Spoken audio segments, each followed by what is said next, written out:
Please అన్నా నేను camera ముందుకు వచ్చి నేను వాళ్ళ గురించి చెప్దాం అనుకుంటా వాళ్ళ గురించి మాట్లాడడం అనుకుంటున్నా వాళ్ళని వాడుకొని వదిలేసిన అని చెప్పింది. సరే అమ్మ అని చెప్పి మేము కూడా రెడీ ఉండి దీనికైతే తెగిద్దాం పంచోట పిఎస్కి పోదాం మాట్లాడదాం పిఎస్ అని చెప్పి నాకు తెలిసిన ఒక ఎస్ఐ ఉంటే ఎస్ఐతో కూడా మాట్లాడి నేను రెడ్డి అని తెలిసి అమ్మాయి 1:30కి వచ్చింది, ఇంటర్వ్యూ ఇచ్చింది, లైవ్ లో మాట్లాడినాం, డైరెక్ట్ లైవ్ లో ఫోన్ చేసినాం అబ్బాయికి.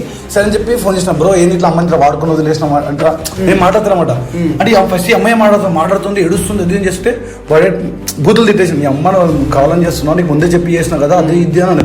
ఇప్పుడు ఫుల్ ఏడ్చింది నాకు హ్యాండ్ కట్ చేసుకుంది ఇక కెమెరా ఫుల్ ఎక్కడ ఏడుస్తున్నాం జస్ట్ ఇమ్మీడియట్ గా ఒక్క సెకండ్ లేట్ కూడా ఇంటర్వ్యూ అయిపోయింది, కట్ అయింది. కట్ అవనే ఎడిటింగ్ రూమ్ లో నేను ఒక్కనే కూర్చున్నా, రెడ్ అన్న పోయి ఎండి రూమ్ లో కూర్చుండు, ఎండి రూమ్ లో రెడ్ అన్న కూర్చున్నా. అమ్మాయి వచ్చి వీడియోస్ ఎట్లా వచ్చా చూపియావా అని అడిగింది. అయితే ఇట్లా వీడియో ఇట్లా ఎడిటింగ్ చేస్తున్నా పక్క కూర్చొని చూపి అంటే సరే చూపిస్తున్నా ఇట్లా చూపిస్తున్నా ఇట్లా ముద్దు పెట్టేసిందండి. ఏం మాట్లాడుతున్నావురా నరాలు